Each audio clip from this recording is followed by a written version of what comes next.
Kembali di Ngobrol bareng Gus Miftah Los Rarewel. Bu Menteri pernah menulis surat terbuka untuk para buruh dan pekerja. Dan kemudian viral. Judul suratnya kalau nggak salah waktu itu adalah hati saya bersama mereka yang masih bekerja dan menganggur. Ya kan? Waktu itu saya bacakan kutipannya, Bu.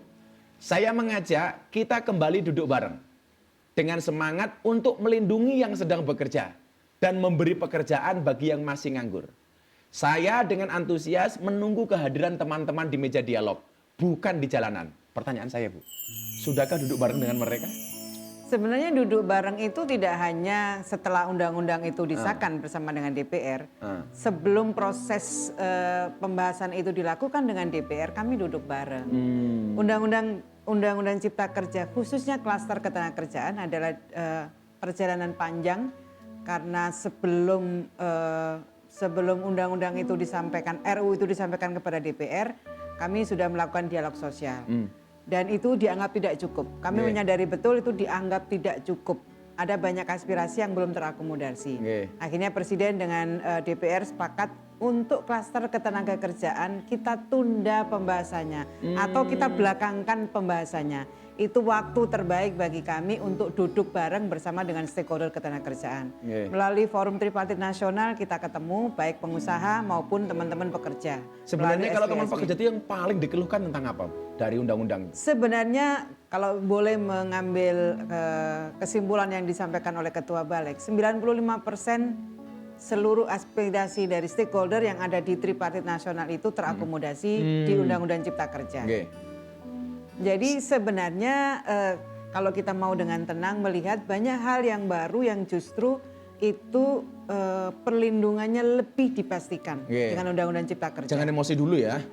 Iya, kan begini Gus, membaca Undang-Undang Ketenagakerjaan itu maka lihatlah Undang-Undang 13 2003, maka kemudian lihatlah Undang-Undang Cipta Kerja ini. Kita punya prinsip yang orang NU sering gunakan, al-muhafadzatu al-qadimi sholih, wal akdu bil jadidil aslah. Hal yang baik yang sudah diatur di Undang-Undang 13 2003 kita pertahankan dan kita pakai, tetapi kita mengambil ketentuan baru yang itu yang lebih baik bagus lagi. Itu prinsipnya. Jadi santri Gus, jadi gitu-gitu. Inilah kalau enaknya jadi menteri, basinya santri begini, Sel. Aku ngomong sama kamu dari kemarin nggak nyambung, Sel. Ini sampai November masih terjadi demo buruh. Kan terjadi penolakan undang-undang, bahkan sudah ada yang mengambil langkah ke Mahkamah Konstitusi. Tanggapan Bu Menteri? Itu adalah hak warga negara. Kita nggak bisa melarang, Bu, ya? Kita beruntung di negara yang ruang itu sangat terbuka bagi siapapun warga negara, memiliki hak konstitusional untuk menguji undang-undang yang dibuat oleh DPR dan pemerintah melalui judicial review di Mahkamah Konstitusi. Selanjutnya saya kira keputusan MK itu adalah final dan pemerintah akan tunduk dengan keputusan Mahkamah Konstitusi. Itu adalah hak warga negara. Hak warga negara yang dilindungi oleh undang-undang. Tinggal diuji apakah Undang-Undang Cipta Kerja ini bertentangan secara konstitusional atau tidak. Saya punya bocoran, katanya Bu Menteri ini dari kecil suka pidato dan membaca puisi. Katanya Bu Menteri ini juga sering menjadi juara baca puisi sejak SD. Pertanyaan saya, Bu, siapa pujangga idola Bu Menteri? Jangan saya loh, Bu, jangan saya. Khairil Anwar. Oh, Khairil Anwar. Bisa sedikit cuplikannya dibacakan? Aku. Jika sampai waktuku, ku mau tak seorang pun kan mengganggu aku. Saya lupa banget, Bos. Kira-kira itulah. Aduh, kalau saya jarang berpuisi tapi saya sering gombal. Aduh. Beli bawang. Raja gombal. Beli bawang keliru merica. Cakep. Bu Menteri datang ke Gus Miftah dengan membawa cinta. Raja juga nih, Raja gombal. Di salah satu ceramah Ibu itu pernah mengajak doa untuk Gus Dur.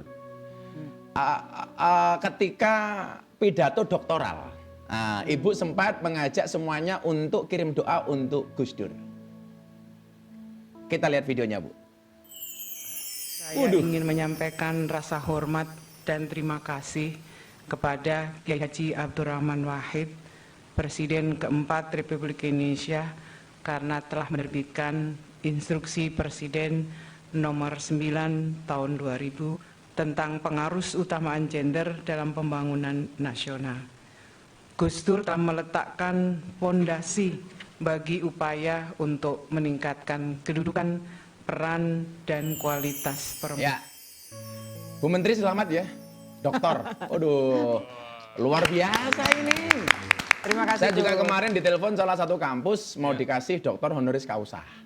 Ya alhamdulillah, saya juga bilang, ngapaan? Dia bilang gitu. Iya, dokter honoris causa itu apa sih? Tak bilang gitu. Ternyata dokter honornya kaos. Iya, sama Gus, sama. Dan saat itu Bu Menteri kan bahkan berterima kasih dengan sosok Gus Dur. Apa arti Gus Dur bagi Bu Menteri?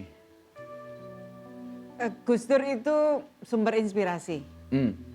Yang saya lihat dari Gus Dur, pembelaan kepada kelompok minoritas itu luar biasa. Luar biasa ya. Salah satu yang mungkin dalam kondisi sekarang sih mungkin lebih baik ya. Pada perjalanan beberapa masa yang lalu, perempuan adalah kelompok minoritas. Meskipun dia mayoritas atau mungkin paling tidak sebanding lah antara laki-laki dan perempuan. Okay. Dalam banyak hal ternyata minoritas. Saya kira keberpihakan Beliau beliau kepada minoritas itu sungguh sangat luar biasa. Di samping tentu kelompok minoritas yang lain. Iya. Ternyata idola Bu Menteri sama saya sama. Saya dulu ketika aktif di PMII, saya dipanggil miniatur Gus Dur, Bu. Wus. Karena begitu mengidolanya saya dengan Gus Dur. Bahkan saya sering mengatakan orang yang matanya mohon maaf tidak bisa melihat, hatinya padang, artinya terang. Di Indonesia cuma ada dua loh. Satu Gus Dur, yang dua si Buta dari Gua Hantu. Pokoknya I love Gus Dur pokoknya. Misal tahu yang digendong sama si Buta dari Gua Hantu itu siapa? Siapa? Kamu. Pada saat Gus Dur menjadi presiden, Ibu waktu itu kalau nggak salah masih duduk di parlemen ya Bu ya? Betul. Sebagai anggota DPR. Ada nggak kesan khusus dengan Gus Dur sebagai presiden saat itu? Beliau melihat persoalan Sorry Bu Menteri, saya merinding ya. Wallah, ngomong Gus Dur saya merinding ini. Aduh. Allahumma arham. Amin ya Allah.